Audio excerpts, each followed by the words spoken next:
Welcome back to Orange Hat Reviews, everyone. I am going to be giving a live review for Ghostbusters Afterlife. Now, I will say this right now. There are probably going to be detractors. I have not watched any of the reviews of any of the people that I have subscribed to about Ghostbusters Afterlife because I wanted to go in with a blank slate. I will watch theirs after I am done my live, see what they all think. But I want to give my completely unadulterated thoughts on Ghostbusters Afterlife. And I even have my Ghostbusters 2 mug. So I will begin this stream with a non-spoiler review. I will not be giving away anything that has not been given away in the trailers. First off, this movie is very good. I enjoyed it immensely. That is with a subjective lens. Objectively, I still enjoyed it. Even from an objective standpoint, yes, the CGI could be a little bit tightened up, but for the most part, the CGI looked very well done. I do like the use of practical effects in this movie as well. There are going to be people who are detractors saying that, oh, well, she should not have been able to fire the proton pack because of how heavy it is and the power it's putting out. Well, guess what? It shows that she struggled with it a little bit. It showed that it was pretty freaking heavy. And the energy output, yeah, it should have knocked her on her ass. That should have been something that they should have happened. Now, a lot of people are going to question the seat that goes outward to the side of Ecto 1. Well, and they're going to ask, well, why didn't we ever see that in the prequels? Simple answer, have you seen the streets of New York City? Even back in the 80s, they were pretty freaking stuffed, shall we say. Paul Rudd does an excellent job in this movie. So does many of the rest of the cast. The girl who plays Phoebe, she hit it out of the park as a young genius. And I absolutely understood exactly what was going on during the beginning of this movie. I will not spoil it. Janine, as everybody thought, except for me, was Egon's wife, was not the case. If you paid attention to Ghostbusters 2, you would know that Rick Moranis and Rick Moranis' character and Janine's character were the ones that got together. She did not get together with Egon. Yes, there was a small playful flirt. And believe me, Jason Reitman did a wonderful job directing this movie. When you see certain scenes in this movie, you automatically understand what these things are, what they're for, what they are put there for, and it is just so great. This movie has great acting. This movie has great direction. This movie has great cinematography. This movie has a great score. It is a revamp and revitalization of the old score from Ghostbusters 1, plus with a few added touches. The acting in this movie with the kids is great. There's the awkward acting between kids here and there, and it is really good. They have great cast other than the original Ghostbusters with Bokeem Woodbine, Paul Rudd. Who was the woman that played the mother of the two kids? Let me check.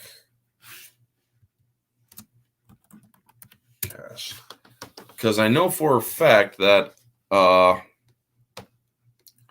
know the actress who played her, or who played the mother. Let me see if I could find it. Carrie Coon, I believe. Yeah. Now, I also do like, hey, Junebug, good to see you. I'm doing spoiler free right now. I am doing spoiler free right now. I will give people a warning when I get into the spoiler discussion for Afterlife. Because, honestly, folks, this is one of the best movies I have seen in a while. And yeah, it does have a bias there because I have been a freaking Ghostbusters fan since I was a young boy. 4 years old was when I watched the first one and then the second one, because I watched the first one and then we went to see the second one in theaters. That's where I got this back in the 80s. It's okay. You don't need to warn me. I understand you might need to what other people, but spoilers don't ruin a good movie for me. Folks, this movie is beyond good. This movie is one of the best movies I have seen in a long time. I rarely go to the theaters excited anymore. But when I went to the theaters and my mom and stepbrother went with me, they noticed how excited I was. They noticed that I was very giddy. My mom tried telling me to calm down. It's like, I don't want to calm down. This is Ghostbusters. But yes, the direction of this movie with Jason Reitman at the helm, he hit all the right spots of nostalgia. He hit all the right callbacks. He did everything right. Now, there are a couple of people who are going to say, well, there's the whole Mary Sue thing here and there. No, there really isn't. There's no Mary Sue moment in this movie. Regardless of what other bigger channels may say, there is no Mary Sue moment. People struggle. The main character, Phoebe, she struggles. She's not perfect, but yeah, she is a genius. Geniuses aren't automatically Mary Sues. I mean, later on, I will get into the reasons why that she is not a Mary Sue. A lot of people also think that, what's his name? Wolfhard, the kid from Stranger Things in this movie, was a weird choice. Actually, I thought it was a pretty good choice. He did a wonderful job in his character. All these different moments where you see them acting together. The girl, or the Phoebe and her brother's name, Trevor. I mean, this movie does a wonderful job. The kid named Logan Kim, who plays Podcast, he reminds me of my stepnephew in a way. And my stepnephew is such a great kid. He's energetic. He's hyper. And I absolutely find him adorable at times because he is such a great kid. I think it is more people are getting tired of Finn Wolfhard because he's the new it kid in Hollywood, but I like him as an actor. He's really good actor. Yeah. Well, the thing is, Finn Wolfhard is actually he is a good actor. People are saying that he's getting all these things because of Stranger Things. Well, yeah, he knocked it out of the park in Stranger Things.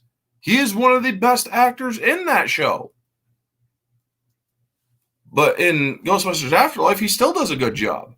I mean, I would have given him a little bit of a haircut, but sure, he did a wonderful job. I absolutely love the callback moments in this movie. This movie, without spoiling too much, is a kind of rehash. It is a kind of a retelling of a way, but it is also a continuation. What better way to put this new generation of Ghostbusters through the ringer than putting them up against the same evil that the Ghostbusters themselves had to face when they first started? Gozer the Gozerian. It is no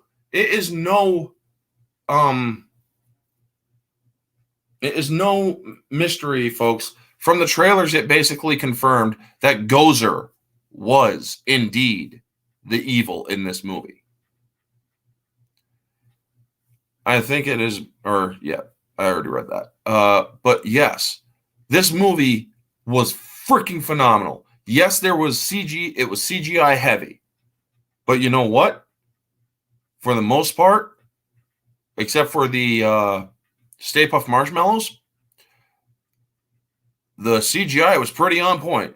The CGI marshmallow people, or the Stay Puft Marshmallows, they were good, but they could have been tightened up a little bit better with their texture.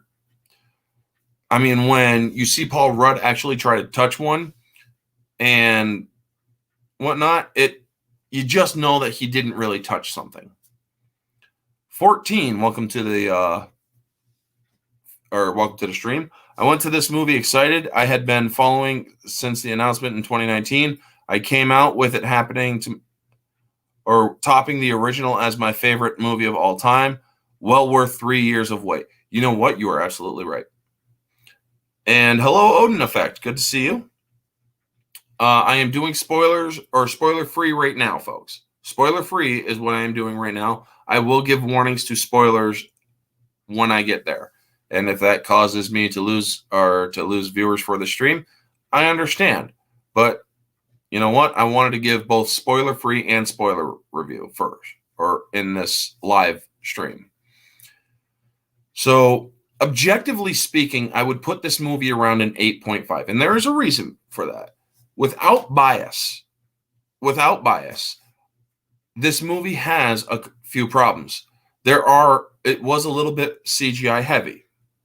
There were things in the movie that you obviously knew were CGI, but also they could have touched it up a little bit more.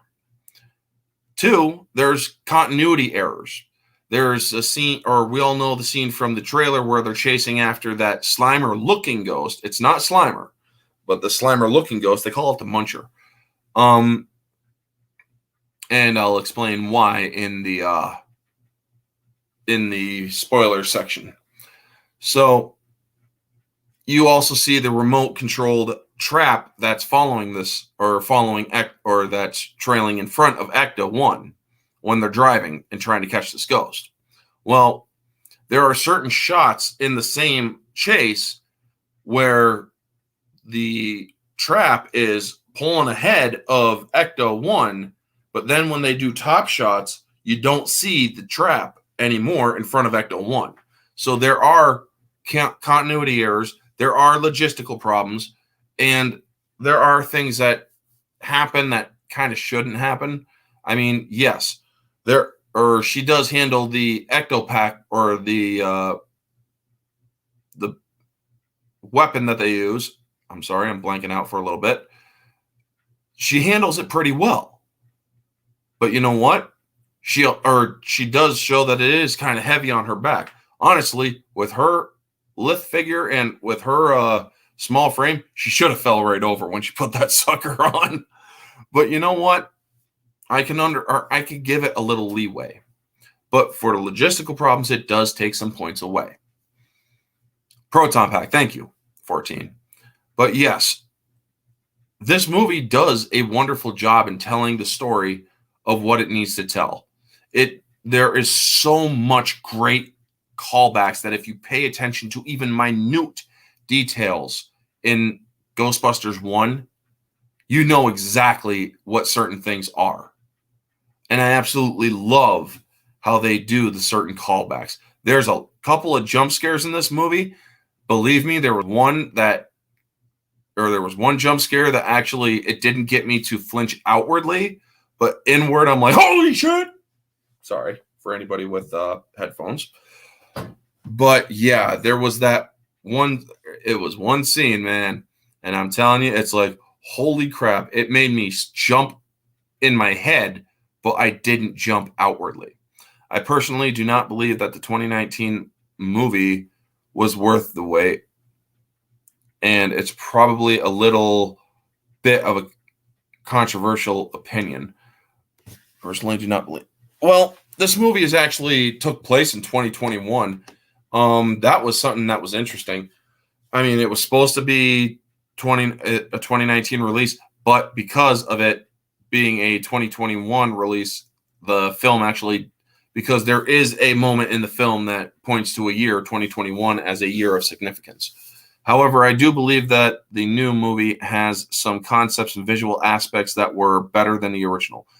And you know what? That is a very fair and honest opinion. I'm not going to fault anything. In fact, one of my banners on my channel, different opinions are welcome here. If you disagree with me on something, that is absolutely fine. But also, folks, please, while you are here, do feel free to smash that like button, share the stream out with your friends, let them know that I'm giving a spoiler-free review and soon to come to the spoiler review. But yeah, also hit that like button, subscribe, share. It really does help the channel more than you know.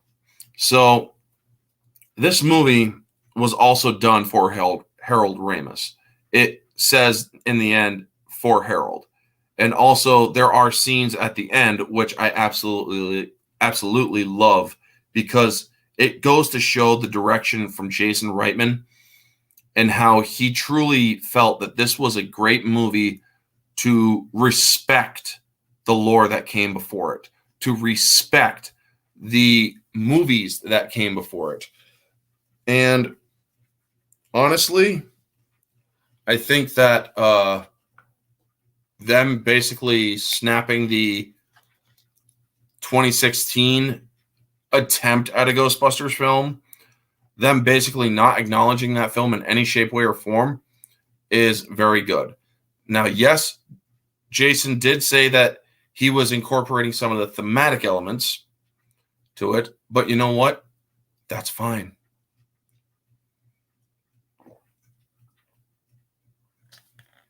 Each one of the characters that will eventually become the new Ghostbusters, I gotta say, I absolutely loved it. The callbacks to the original movies, or to the original first movie, in fact, this was more of a callback to the original first Ghostbusters movie.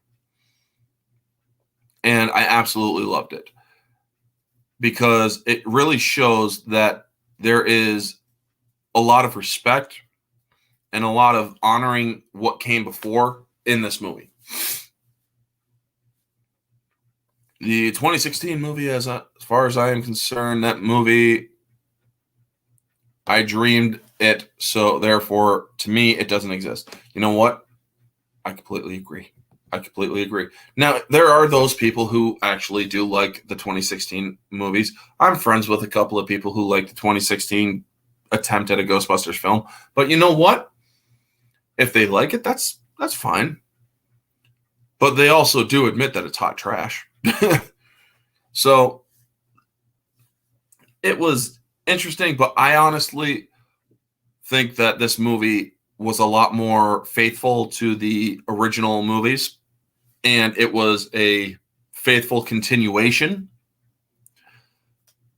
So I really did enjoy it. Now, I'm going to now go into the spoiler section of this review, folks. So, spoilers ahead. Let me know, or giving you that warning right now. So, I will give you guys an extra 5 to 10 seconds to get out now if you don't want to see spoilers. 5, 4, 3, 2, 1. Okay. Now getting into spoilers. The beginning of this movie, you see Janine. I did kind of spoil it in the beginning. She was not married to Egon. For those of you who paid attention to Ghostbusters 2, you know that she would have shacked up with Rick Moranis' character, Lewis. I'm seeing it on Tuesday, so I've already seen it. I don't care about, I'm seeing it on Tuesday, so I've already seen it. I don't care about spoilers. Okay, thank you.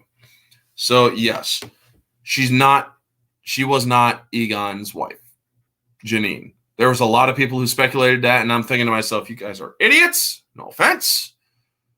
You didn't pay attention to the second movie. She shacked up with Rick Moranis. The one character I wanted to see make an appearance in this movie didn't. I wanted to see Slimer come back. Now, they did have a character like Slimer, that ghost that we see in the trailer. His name is Muncher. I thought that was a pretty decent ghost. The cast in this movie was very good. As I said, that kid that played Podcast, Logan Kim, he did a wonderful job. He did remind me of my stepnephew. And I really enjoyed seeing his or this kid's energy, his hyperness, and how he just, I'm like, this kid is basically my stepnephew through and through. So the only difference is my stepnephew I know is exactly one town over from me, and this kid was in the movie. It was truly great. Phoebe's character is one that I truly enjoyed. Now, when she was when they're getting settled in the house, you see that this movie, or that there is a ghost in the house, but you don't know, or you don't see who it is or what it is. But I already knew. I somehow knew it was Egon. Harold Ramis is a great actor, and they truly do capture his likeness in this movie. He's not alive. They have him come back as a ghost. He guides Phoebe when she's investigating the different aspects of the house and the other areas. He understands that she is special. He understands, his ghost understands that she is a genius like he was. Now, she did not know immediately that her son, or that her grandfather, was Egon Spangler, except for Raise a Cult forgot that. Ghostbusters 2 wasn't acknowledged at all, was it? Unless I missed something, but I didn't see any references or nods personally. I may have missed a couple things, possibly, but yes, Raise a Cult is a story that is in Ghostbusters 2, and it is indeed one of the only real callbacks to Ghostbusters 2. I'm guessing that there will be more Ghostbusters 2 references in the sequel. This movie is to set up further projects, and I gotta say, I absolutely loved it. Now, the original Ghostbusters coming in near the end, the last half hour of this movie is indeed the best half hour, or is indeed the best part of it. Have you done a 13 Ghosts review yet? No, I have not, but I can in the future. One of the things I do like about this is that the mother is indeed estranged from her father. Or Egon's daughter, you basically get from her that that Egon he was a deadbeat dad. He was insane. He abandoned his daughter because he went crazy. Now, we obviously know he didn't go crazy. Egon knew that the end of the world was coming if measures were not taken to stop it. And I absolutely love the technological innovation that he uses, where he he found Gozer's shrine. He found Gozer's temple. Now, everybody knows who Gozer is from the first movie, the flat top on top of the building in Manhattan. And they fought her, and she comes back in this one. It's not the same actress, and she doesn't look 100% alike the original, but it is a very close likeness. It is slightly different. In fact, I believe the woman who played Gozer in this one, let's see if they actually had her in this or show who it is, which I'm not seeing because I'm looking at the cast and it's like, okay, where is the woman who played Gozer? You know? But, all right, let's actually see. Oops. There we go. Who played Gozer in Ghostbusters Afterlife? Who plays Gozer? Is it Olivia? Wow. No.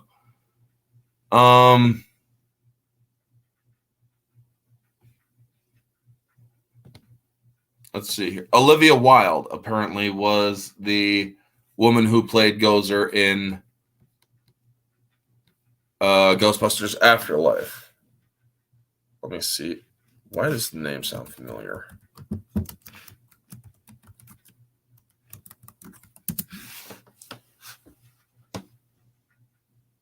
Oh, that's why. Okay, now I know why she looks so familiar. I've seen her before in several other movies, I believe. Huh. Interesting. Hey, Keely, how's it going? Junebug. Well, that actress who played Gozer in the original, I heard they couldn't contact her because she doesn't even have an agent now, and she lives in whatever country she was from. Yeah, I believe she didn't do much. Also, J.K. Simmons was Ivo Shandor as a cameo. I know. Yes, I did notice that. Ivo Shandor. He was the one who created the building in New York from the first one, and he was kept alive, kind of like in a haunted stasis in Gozer's temple, which was pretty cool. And it's going good here, Keely. I'm doing a spoiler part of my review now for Ghostbusters Afterlife. So if you don't want to be spoiled, definitely tune out and watch it and come back for the replay. So I do like how he responded, or Ivo Shandor responds to when the ghosts start climbing up to try to come out and escape. And Egon took measures. Like I said, he had 4 proton packs set up that once the levels got too high, they would automatically shoot at one point, crossing the streams and forcing the ghosts back down, keeping Gozer contained, because he knew that Gozer was going to try to escape again. He knew that he didn't banish Gozer in the beginning of or at the end of the first movie, but they did win that particular day. But he did know that Gozer would try coming back. And I absolutely love how she comes back, or it comes back. I do like that in the scene. They take a slight jab at wokeness. It's like, so who is the girl? It's like Gozer was neither male or female. And one of the the black one, she's like pretty woke for 3,000 years ago. But I do like that there's like that they didn't say anything like Gozer was non-binary or anything like that. And that's what they suggest.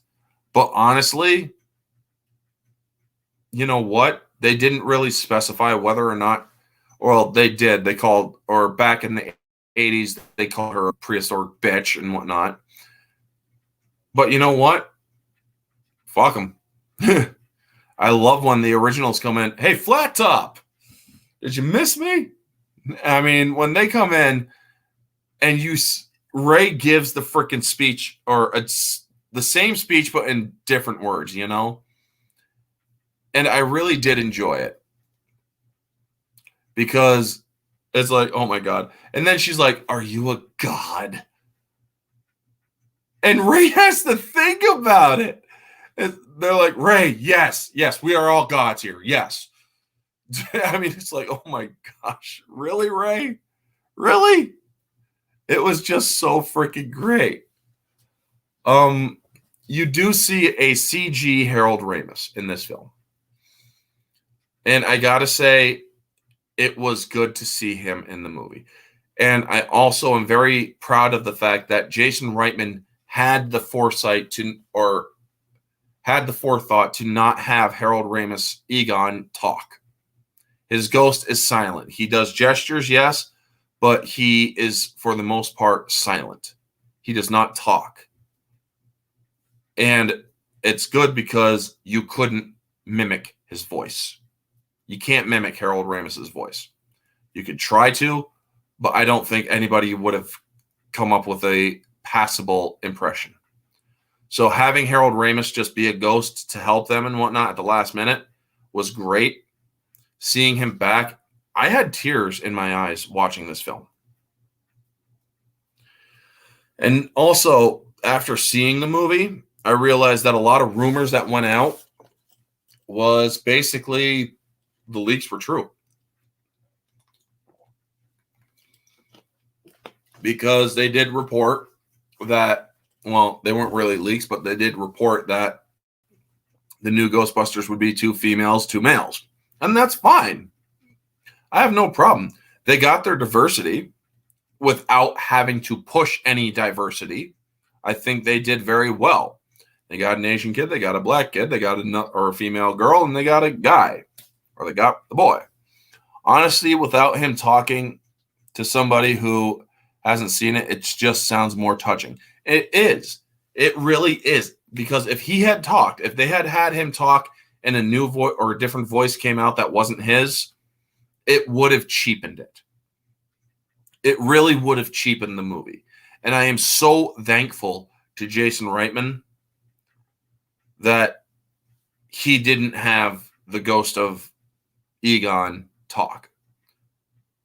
And I also like how Ernie Hudson, Winston, he brings Ecto-1 home. Or they say now, Ray says that the old firehouse is now Starbucks, but it's like, no, it really isn't. You find out later that it isn't. You find out why the Ghostbusters went their separate ways. The job got too thin, and Ray kind of parted on rough terms with Egon. Egon took everything, all the equipment, to the town where this movie takes place to prevent Gozer from ever rising, or to keep Gozer from rising again. However, he didn't tell them. I mean, all he told them was a storm is coming and it will swallow the world. He didn't tell them that Gozer was going to try to come back. Jason said he is doing the movie for his father and because this is your legacy and I want to honor you, Dad and Harold. And you know what? He did a wonderful job doing it. Jason Reitman deserves a fucking award for this film. Honestly, this is the best film of 2021. Objectively speaking, yes, the movie is an 8.5 because there are continuity issues. And the CGI could have been a little better. But I swear to God, if he does not win Director of the fucking Year, I will be pissed. And yes, I know I'm swearing, but that's because I'm passionate in this. Jason Reitman did a brilliant job with this film, and I cannot wait to see the continuations. There are 2 post-credit scenes in this film. One has Sigourney Weaver coming back and it is very suggestive that she and Venkman got together. And there's a beautiful call out to another original Ghostbusters where the machine he used to shock the students and do the psychic tests, she's using it on him.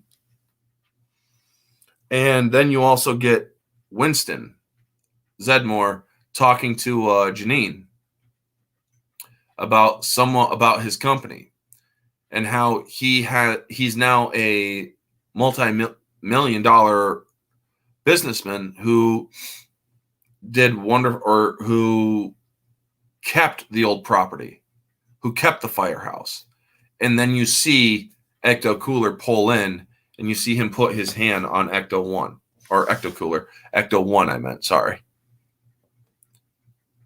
Oscar for Jason. Exactly. Not that the Oscars really mean anything anymore, but I do think that he deserves an award. But the reverence that Ernie Hudson's character Winston showed for Ecto-1 is very touching. I absolutely loved how he's like, don't worry, baby, let's get you home and fixed up. And seeing Ecto-1 pull back into the firehouse, it brings tears to your eyes. Even though it is a small and brief scene, it is truly beautiful to see. Ecto-1 went home. Now, the one jump scene that I jumped ahead. I may not have shown it in the theater when they did it, but believe me, I almost jumped out of my skin because you see the red eyes in the dark of one of the dogs or one of the hellhounds. And then you see it just jump right at you, and it's like, holy shit, man, you know? It is truly a great scene. It got me to jump inside my head. It's like my head was literally just going everywhere. My mind was just bouncing off the freaking walls of my brain, man. Did you get an Ecto 1 popcorn container? They did not have that at my theater. My theater is a small town theater, Soul Assassin, but thank you for asking. I brought this to the to my theater. This is an official 1988 copyright, 1988 Columbia Pictures Industry Incorporated, all rights reserved. Made in the USA on the bottom. This was given out during Ghostbusters 2 film at the theaters. I remember because I was there that day. And having this come out, yeah, the logo is loose in here, so if you shake it, you can actually get it repositioned. So, yeah. Did it come with free balloons for the kids? I don't have kids. I don't have kids. But, never say never. But there wasn't many kids at the theater tonight. I saw the 7 o'clock at night. Most adults didn't bring their kid. There was no kids at the theater. Small town. Many adults came because they all saw Ghostbusters and loved it or when they were younger. Me, I absolutely loved Ghostbusters, and I still do. And this one is no exception. This movie is a purely well-fitting connection to Ghostbusters 1 and 2. That was a reference to the ad in GB2 the mug was from. Oh, okay. As for one of the things that I was hinting at in the spoiler-free section of small, minute details from the first movie, Janine in the first movie asked Egon, do you have any hobbies? And he says, I collect molds, spores, and fungus. There's a part in this movie where there's a underground area, like a little work area of his, that you have a huge cabinet area that is full of molds, spores, and fungi. And I'm like, that to me shows that Jason Reitman paid attention. He paid the attention to even the minute details. We also see at the end of the last post-credit scene, the original containment unit is beeping red, telling you that the threats are not over, that the ghosts will need a new containment unit. This movie is set up for sequels. This is not a passing of the torch film. This is a setting up for a passing of the torch film. I believe that if another Ghostbusters movie is made, Ernie Hudson, Dan Aykroyd, and Bill Murray will come back and they will have the help of Egon's children and the other two that join them. This movie is great. I absolutely loved it. And I cannot wait to see what comes down the tube. I heard that the house is full of Easter eggs from the films. Yes, it is. It really is. And I didn't catch all of them, but I caught enough to know that it's like, this is great. She has the tracker, and she follows the tracker you turn it, it goes down, but then it goes back up, following the ghosts or the ghost of Egon throughout the house. Egon literally plays a game of chess with his granddaughter. She doesn't know it's Egon until she's led down to the room where he was. And then his daughter finds the tracker, and she realizes that Egon is there leading her, and Egon basically shows her the pictures that he kept of his daughter. he did love his daughter. She always thought that he didn't care, that he was a deadbeat dad. But when she was seeing that he actually did care, he kept all the little news clippings of his daughter's achievements. He cared enough about his daughter to let her know that he cared. But he did have an obligation to literally save the world and to keep the apocalypse at bay. The technological innovation that he had with having the place out there, having 4 new proton packs made so they can cross the streams whenever the ghosts tried to come back up, and him keeping Gozer at bay. It truly is great to see. Also, it explains the tremors of why the earthquakes are happening. This movie is one for the ages, folks. Soul Assassin, yeah, I'm not sure if you can see it in the film, but in an Adam Savage vid, it shows the dancing toaster from GB2. Yeah. This movie, objectively, like I said, 8.5. There are logistical and continuity errors, plus the CGI could have been better with the Stay Puffs. As long as they do a new sequel to introduce new villains, don't immediately go to Vigo the Carpathian. You know what? If they do go to Vigo, I honestly wouldn't have any objection. But them using Gozer in this one, it is the perfect mirror to the first movie. This movie is basically Ghostbusters 1 just for a new generation, but they do it in such a way that it works as a continuation. Because, like I said, what better way to have the new generation of these kids facing an apocalyptic event? What better way to make them worthy of being Ghostbusters than having the one that tested the mettle of the original Ghostbusters? What better way of doing it than having Gozer the Gozerian in her full prime and full power, stronger than she was in the first movie. She was a lot stronger because she was fully enhanced by all of the spirits that were let out. This movie did a wonderful job at portraying that. And a lot of people will probably make the whole, oh, Phoebe is a Mary Sue. Why? Because she stood up against Gozer when the others were trying to play for time. She had the nous to stand, or she had the balls to stand up to a living god.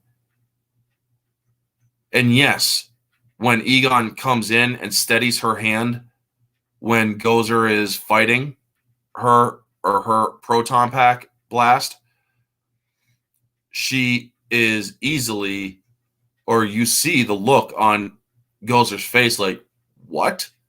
Yeah, that's because, or she's using a fresh proton pack, one. The other proton packs were pretty well used. Now, there's also a scene I should go to where a lot of people make fun of Egon and call him a lunatic and the dirt man has a family and whatnot. And you see the cutting down of Egon in this movie because people thought that he was indeed crazy. I've heard a few folks call her a Mary Sue, but mostly people liked her character. I loved her character. To be completely honest, I thought her character was great. And some of her jokes actually got me to chuckle. I mean, I absolutely love the one where it's like, or what's this, or like, what happens, or what's the similarities between a cigarette and a hamster? Both of them they only become dangerous when you stick them in your mouth and light them on fire. It's like, what the fuck? I'm like, okay, that's fucking hilarious. Or what do they have in common and whatnot? It's like, if you stick them in your mouth and light them on fire, they're dangerous. It's like, holy shit. It was great. It really was. So, subjectively speaking, the only gripe I have with this film is that Slimer wasn't in it. But I do really hope that Slimer is in the next one. Because in Ghostbusters 2, Slimer was a good guy. He was a Ghostbuster. He was their mascot, essentially. So I really do hope that in the next one, Slimer comes back. It would be great if he was hanging around the old property of the old headquarters. I mean, it would have been great to have him there, you know? But this movie, it had me feeling all the right nostalgic moments. Yes, there are problems with it objectively. But for the most part, this movie is solid. 8.5 is my objective score. Subjective, it is a 9.9. Damn near perfect with the exception of Slimer not being in the film. I thought that this film was very brilliantly done. Moviegoer, I will give this movie a 10 out of 10. This movie keeps you engaged. There's very little lull to it. And it is fun and exciting. And yes, if you can turn off your analytical eye as a reviewer, you will love this movie. It is pure fun. Anyway, folks, thank you for tuning in. Soul Assassin 14, Junebug, Odin Effect, Keely Chow. Thank you all for tuning in. I really enjoyed watching this film tonight. And when it comes out on Blu-ray, I am definitely getting it. I'm going to hopefully get a steelbook of it because this movie deserves all the support it can get. Anyway, folks, I am going to end the stream here. Thank you so much for tuning in. You all know the drill. Like, comment, subscribe, share, all that jazz. I've already told myself I've got a lot of catching up to do to catch up with how many times I've watched the OGs, right? 14? Anyway, folks, let me know your thoughts down in the comment section below if you're catching this on the replay. What did you think of Ghostbusters Afterlife? Did you like it? Did you not? What were your favorite moments in it? Let me know all that stuff, folks. Be sure to check out, yes, the Full Aussie. Also, before I go, shout out to the Full Aussie. They will be coming on tomorrow morning, Eastern Standard Time at 9 a.m. So definitely set your clocks, folks, because Lethal Lightning, Raging Rhino, Lyndon Hall, and My Nerdy Home, plus whatever guest will be on at the time, they always, or it's never a dull moment, and they're great to watch. Anyway, folks, thank you so much for tuning in. This has been Orange Hat Reviews.